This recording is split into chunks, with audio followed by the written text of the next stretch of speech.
सदाशिवसमारम्भां शङ्कराचार्यमध्यमाम् अस्मदाचार्यपर्यन्तां वन्दे गुरुपरम्पराम्.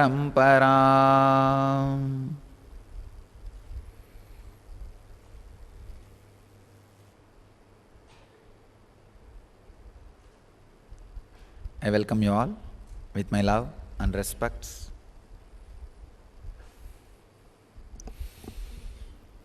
Today's subject is bliss is choice.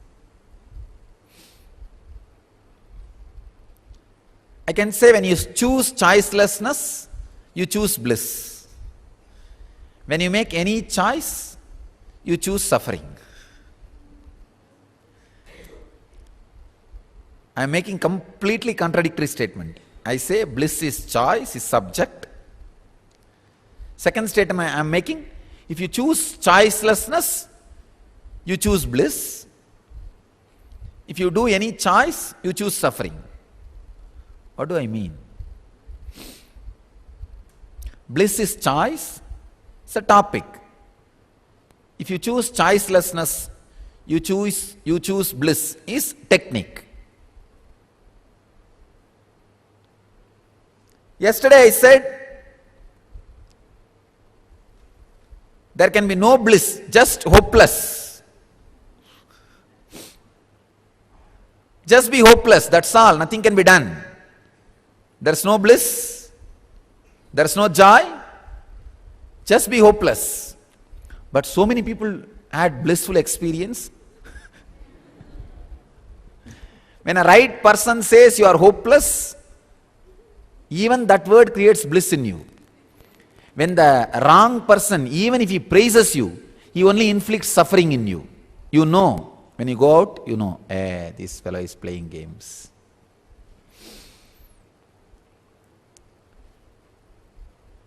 Bliss is almost like a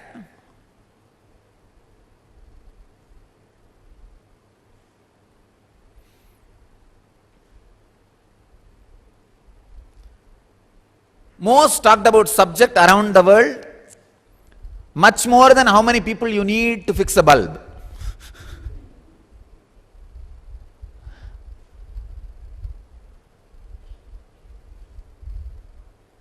Today I was reading a one-liner.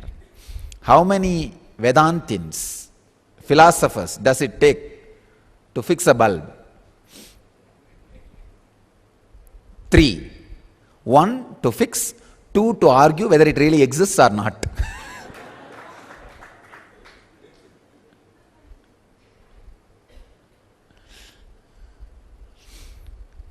Bliss is a subject discussed much more than how many people it takes to fix a bulb in the world. Each one gives their own interpretation, technique, technology, method.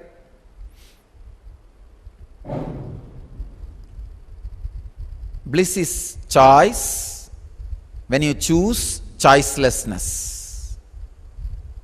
When you choose choicelessness, you choose bliss.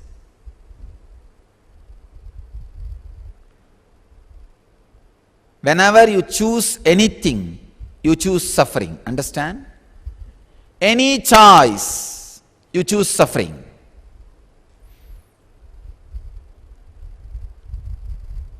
When you relax in choicelessness, those few moments you experience bliss.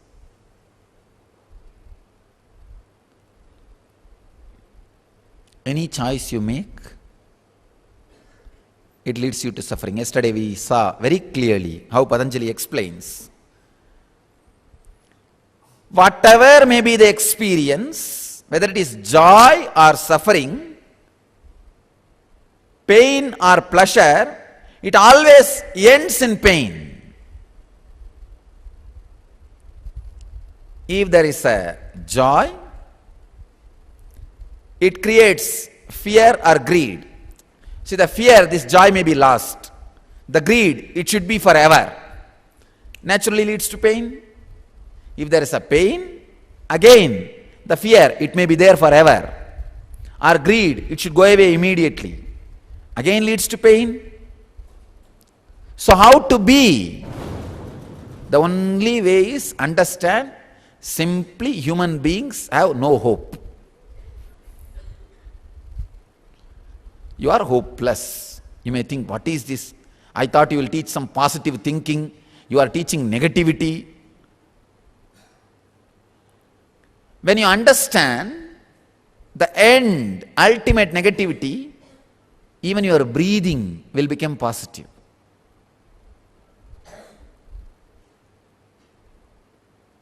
Let's enter into the sutra. I'll try to explain some more deeper meanings of the same sutra which we were working yesterday. Parinama tapa sanskara dukkair gunavritti virodascha dukkam eva sarvam vivekinaha. To the wise man, Patanjali is a very intelligent guy. He says, to the wise man. It means if you are not feeling the hopelessness or everything ends in pain, he says you are not wise.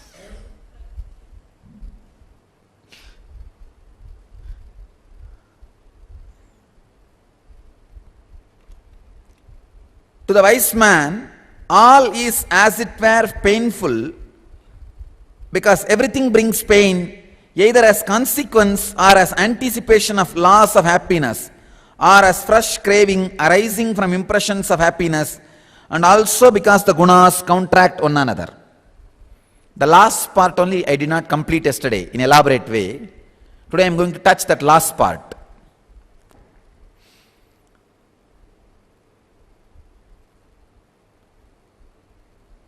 Also because the gunas counteract one another. It's a beautiful truth. Guna vriddhi virodat.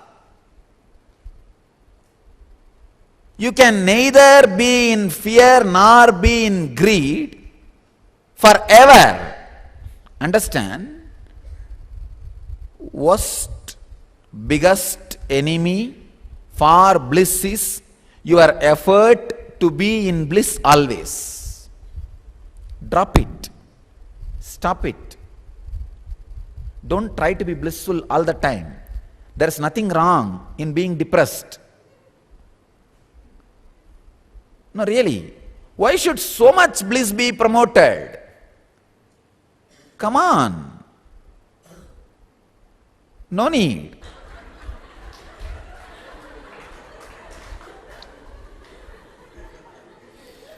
You can have some time the depressed moments. Nothing wrong.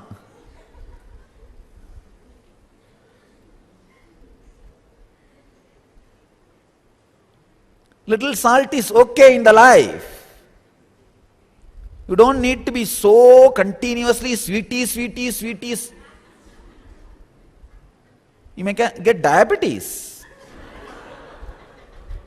Little salt is okay. Too much greed to be in bliss 24 hours. These guys will come and ask me, how can I be 24 hours in bliss like you, Swamiji? I tell them, as long as you have this thought, you are caught. Relax, no need. That's the worst enemy. By nature, innate intelligence, gunas counteract each other. See, this fourth thing which is happening, like a fear of losing pleasure, greed for more pleasure, fear of staying pain, and greed for losing pain immediately. These four are the gunas. Understand? Usually you are taught gunas as three, because in these two they merge two things in one. Fear of losing pleasure and fear of having continuous pain, both comes under Rajoguna. Tamoguna. Both comes under Tamoguna. And greed of greed to have more pleasure, greed to get rid of pain immediately comes under Rajoguna. Being choiceless is Sattva Guna. These three are the gunas we usually learn. So here I am trying to create the clear understanding. This Rajoguna has two parts, Tamoguna has two parts. These four plus the Sattva-guna one part, being choiceless, these five continuously happens in you again and again and again in different way, different forms. They counteract each other. If you have suffered with fear for a few minutes, the greed wants to possess you now. Come on, it tells, hey, get out, let me have a few minutes. If you suffered with greed, the fear of pain comes, hey, come on, you are having him all for yourself, give me a few minutes. And then comes greed for pain. Hey, come on, get out, few minutes, just I will enjoy. These gunas comes up and down, they counteract each other. Because they counteract each other, just by their presence, they create suffering. So everything internally or externally ends in pain.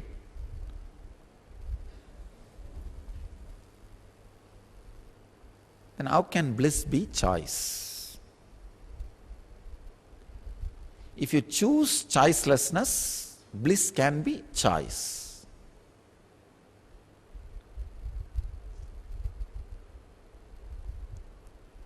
As I said, bliss is the most talked about subject, much more than light bulbs.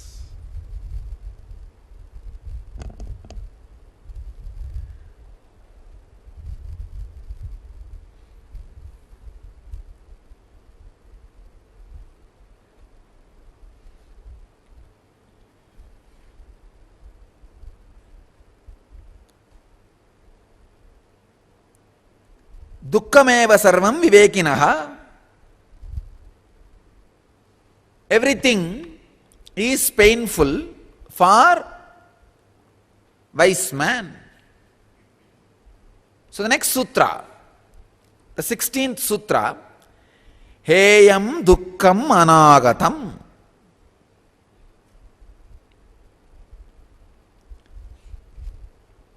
Very beautiful sutra. Let's see how Vivekananda translates this sutra. The misery which is not yet come is to be avoided. Swami Prabhavananda translates as, the pain which is yet to come may be avoided. Swami Sachidananda translates as, pain that is not yet come is avoidable. The same sutra, how so many people translate in so many ways. Vivekananda says, is to be avoided. Clear. Prabhavananda says, yet to come, may be avoided. Sachidananda says, it is avoidable. Again, almost like a light bulb theory.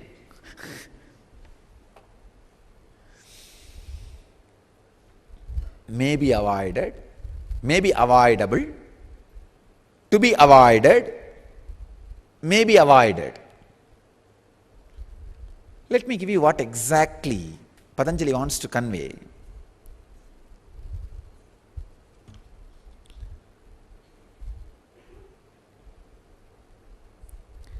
Heyam Dukkham Anagatam. I'll translate as, the pain not yet occurred should be ended. Not even should be, ended. Pain not yet occurred, ended. Should be, may be, will be, can be. You can add anything you want. Ended. Heyam. How to avoid the pain which is yet to come?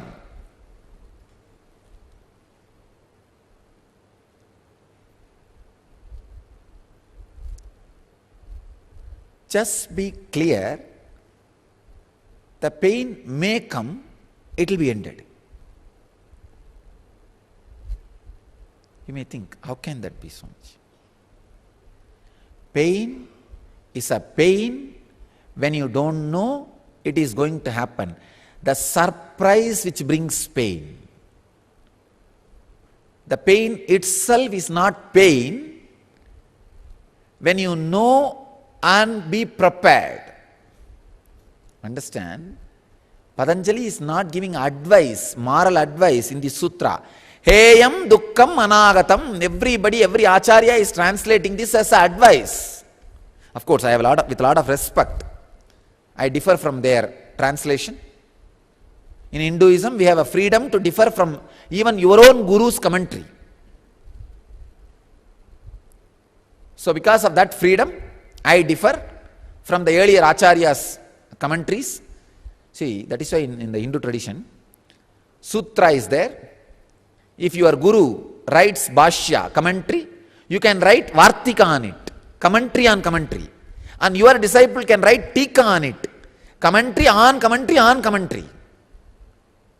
So your guru will be called as bhashyakara, you can be called as vartikakara, and your disciple can be called as tikakara. So the commentary on commentary and commentary on commentary on commentary is allowed in Hindu tradition. But you have no right to distort your guru's commentary. The words has to be retained in italics. You can interpret, this is what my guru meant, but the word itself can't be altered. That is what is the sacredness of Vedas. We tell very clearly, hey, you have right to update, don't edit. You have right to comment, don't interpolate. Vedic tradition very clearly we say, you have right for updation, interpretation, commentary, but don't interpolate. Because if the sutra and bhashya is preserved, somebody else in the future generation may directly read that and understand as it is. So we have no right to stop that future R&D. So with all my respect, I'll try to give my translation. Even though they all say that should be avoided, may be avoided, to be avoided, is avoidable, I say ended is the right word I feel. End. Because Patanjali is not giving here any advice. He is not the guy who gives advice. The largest thing which is given and never taken in the world is advice. Everybody gives, nobody takes. Patanjali is not that kind of a guy. He is a very technical guy. He is very clear. How many Patanjalis does it take to fix a bulb? None, because he is enlightened. He is always shining. Understand? He is a very clear, straight guy. He is not a guy who goes on giving you advice. He is a guy who gives you technique. He just says, Ayam dukkam anagatam. He will never mean it is avoidable, advice, it can be avoided, it may be avoided. No. Maybe Buddha will talk in that language. Because he had 40 years to talk. Go on and on and on. Maybe Krishna would have spoken. Because he had lot of time and people to listen. See, Buddha had only the people who will listen to his satsang. Krishna had people who will see his satsangs. Means Krishna was a visual pleasure. So people will sit and whatever he talks, they will listen. So Krishna had that kind of audience. So he can go on and on and on. He can use this kind of long advices. No. But never Patanjali. Yes, sir. sharp person neither wasted too much time in talking unnecessary things, nor had the audience who will listen to whatever he talks. I wanted to bring to your notice important thing. All acharyas from South India had high intellectual disciples. Means they will only listen. See, in any satsang, you will have two kind of people. One who is listening to your discourses. Second, who is seeing your discourses. Means, if the person who is uttering the words is more charismatic than the words uttered, people will be lost in the person, not in the words. Means they become devotees. So with devotees you can go on talking anything. But all major South Indian acharyas, whether it's Ramanuja or Shankara or till J. Krishnamurti, they were never able to have people who will see their discourses. They had people only who will listen to their discourses, including Patanjali. Shankara, Ramanuja, Madhva, Patanjali. Ramanuja was promoting bhakti tradition, but never had bhaktas who are lost in him, where he can go on talking anything he wants and they will be sitting and listening. But Patanjali neither had the people who were seeing him, nor had too much time like Buddha. He can go on telling whatever he wants.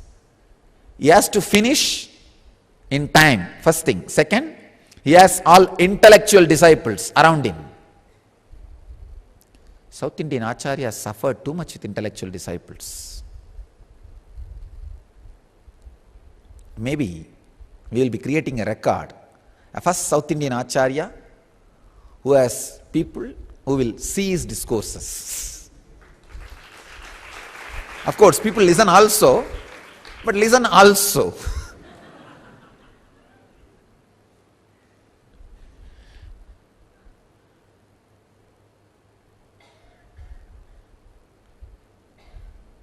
So Patanjali is not giving you advice, he is giving you technique.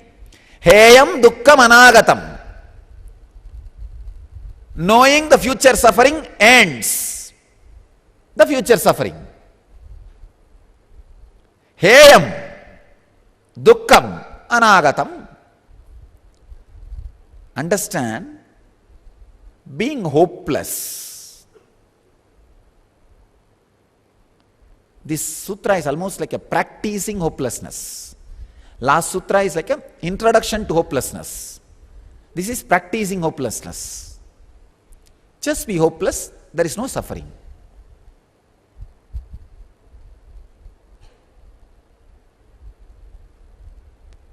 I am not saying a suffering can be ended, it should be avoided, it can be avoided, it could be avoided. Then I have to give you the technique in the next sutra. He is not going for the technique. The next sutra is not giving you any technique. So this sutra is the technique. Understand?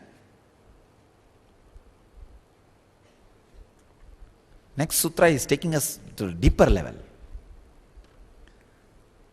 Knowing the suffering, knowing that there is going to be pain, ends pain. Just know that there is going to be death. There will not be pain in death. Simply accept what more can be painful than death. Sit and make a list. Maybe losing your name. Just know, losing my name may be painful. Then you will not have pain, that's all. Losing this may be painful. Then you will not have pain, that's all. Losing that may be painful. Then you will not have the pain, that's all.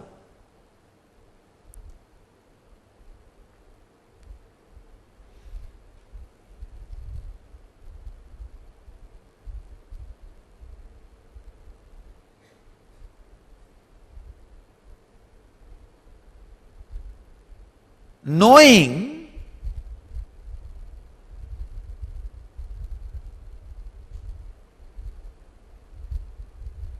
all possible happenings and being prepared for the impossible interventions ends suffering. Understand? Heyam dukkam anagatam. Just know, as long as you are breathing, the possibility of your breathing stopping is there. As long as you are walking, the possibility of becoming handicapped is there. As long as you are standing, possibility of falling is there. As long as you have head, the possibility of headache is there. Heyam dukkam anagatam. When the possibility is known, suffering ends.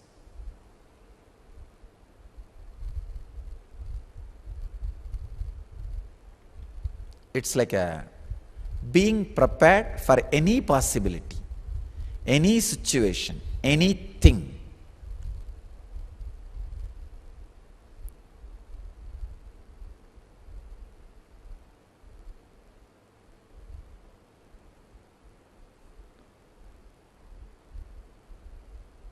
I tell you, when you take up a situation and look at it from different angle and dimension, the non-mechanical parts of your brain gets awakened.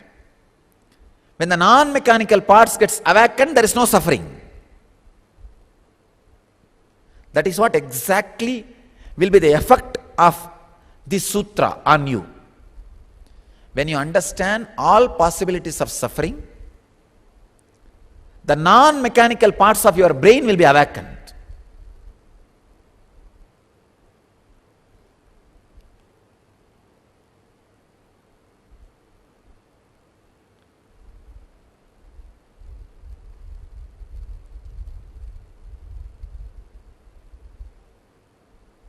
I can share with you how one thing can be looked in many angles.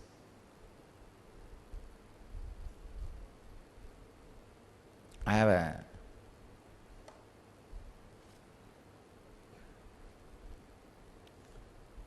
one story to tell you guys. Maybe I'll not call it as a story. The light bulb theory. How one thing can be looked from many angles. So if you look at this and understand, there is a possibility. You can look at your pains and understand, and the non-mechanical parts of the brain can be awakened. Here, I have something to share with you guys. How many Sardarjis does it take to change a light bulb? 300. 1 to hold the bulb and 299 to turn the room around.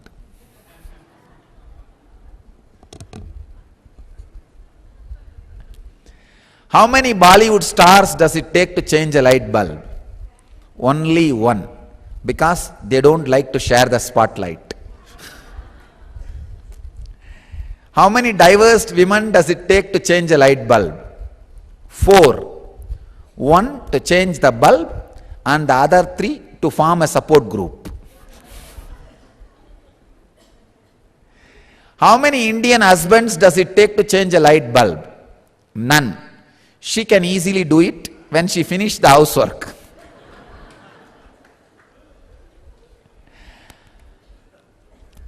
How many pessimists does it take to change a light bulb? What is the point asking? It will never happen anyway. How many poets does it take to change a light bulb? None, because they light candles.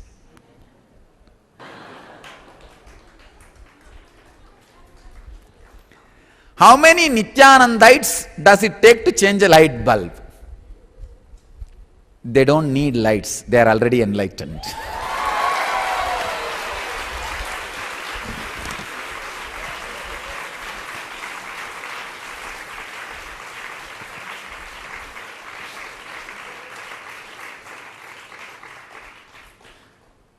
So the light bulb can be understood in so many ways.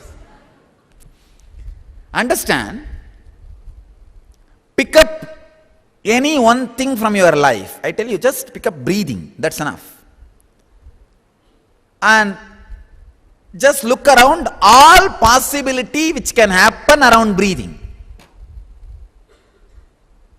I tell you, all sufferings related to breathing will disappear, end in you.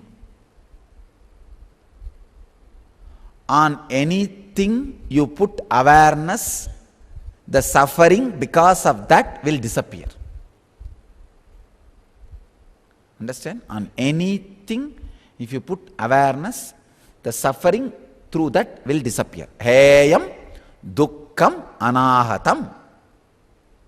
Put your awareness on breathing and see what all suffering can come. That's enough. All sufferings through breathing will disappear. Put your awareness on your life and try to remember all sufferings which can happen through life. All sufferings through life, it will disappear. Put your awareness on anything. Just look around all possible sufferings which can come out of it. For example, take it money. All possible sufferings can happen because of money. You will just be out of it. You may think, how can that be, Swamiji? It is possible. Awareness melts pain. Awareness destroys pain.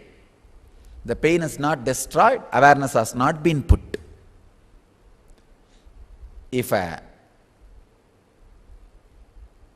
awareness is directed, heyam has to happen. The heyam has not happened, the awareness is not put on it.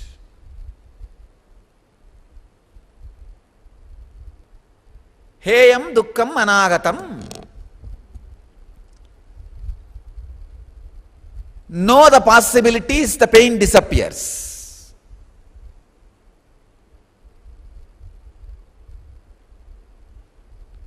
I can give you exact practice.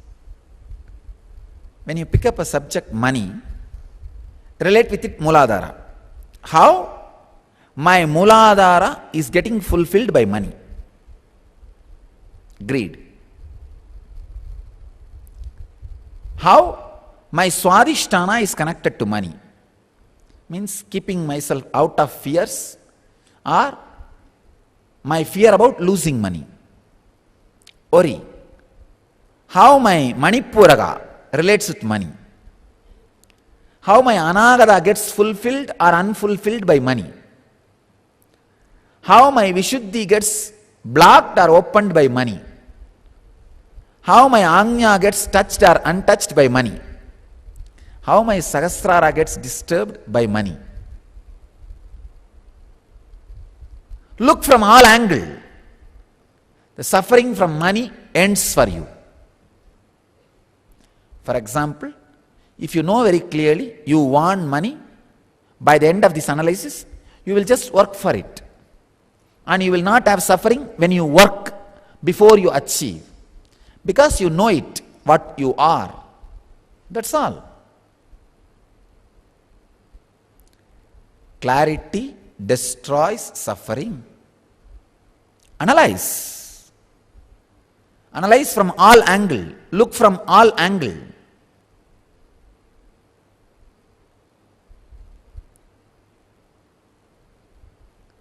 See, most of your sufferings are based on not understanding the geo-politico socio conditionings which exist in you.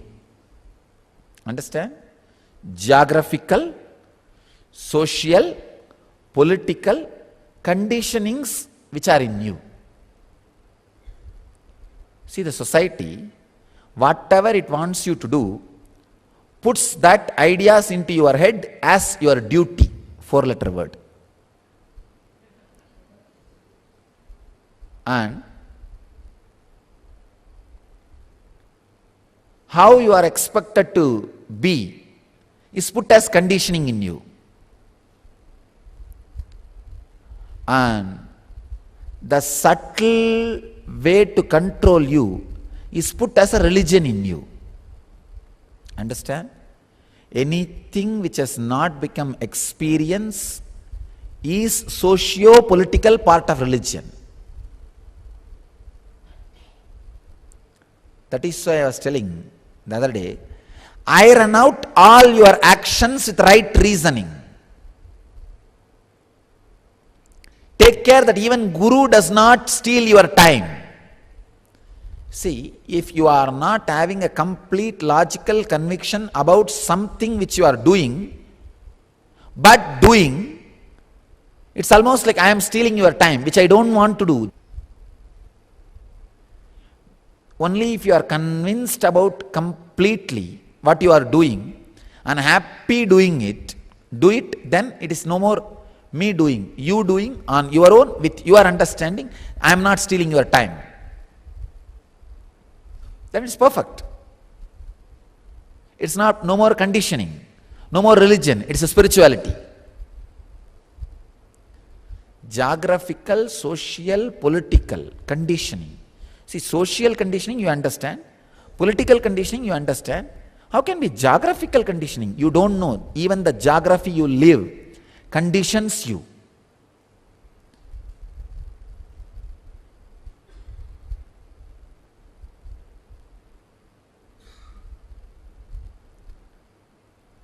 Not only socio-political ideas are in the air, it is in the land also.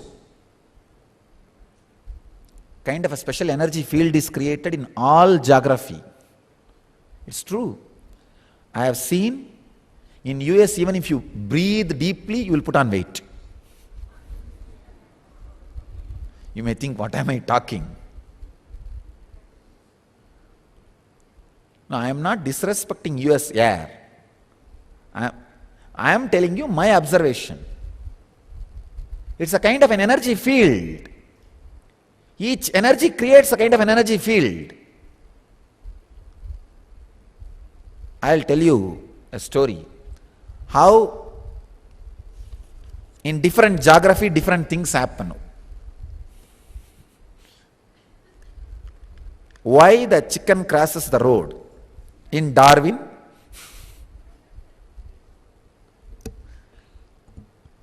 maybe it's not directly related to geography, it's related to philosophers.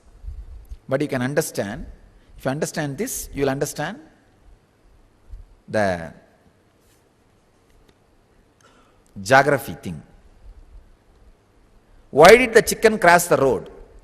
Different philosophers are answering.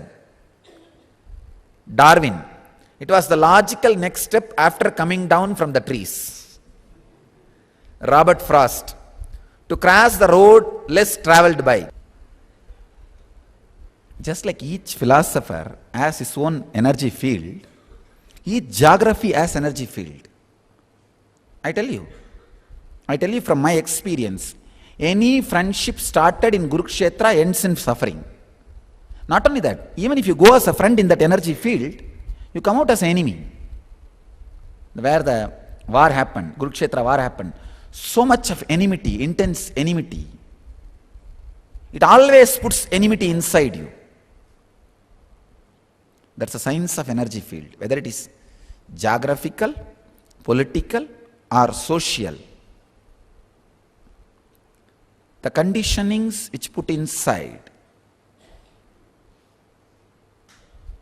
creates suffering, creates dukkha. When you look from all these three angles about each subject, heyam, dukkham, anagatam, means knowing the future suffering, suffering ends. Maybe now we will sit with this one sutra. Now know all possible sufferings of life. Life means what is happening in you as you. you will see suffering completely ends.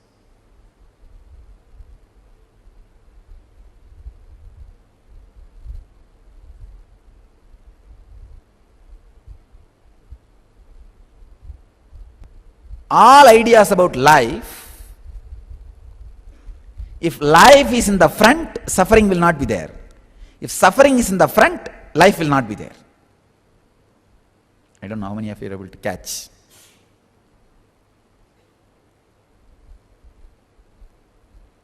If life is in the front, suffering will not be there.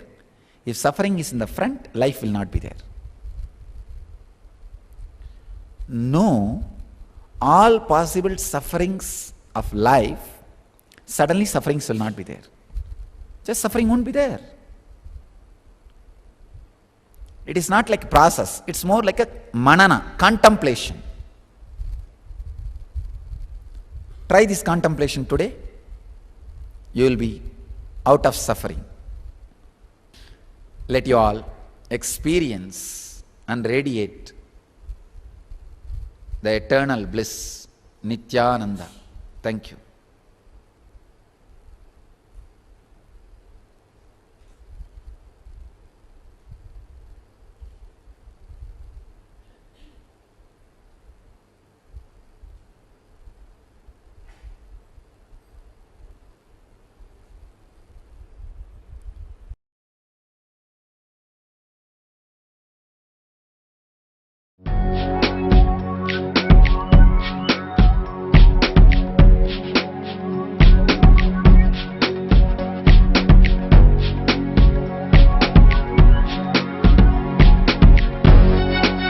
All that I take, all that I smell.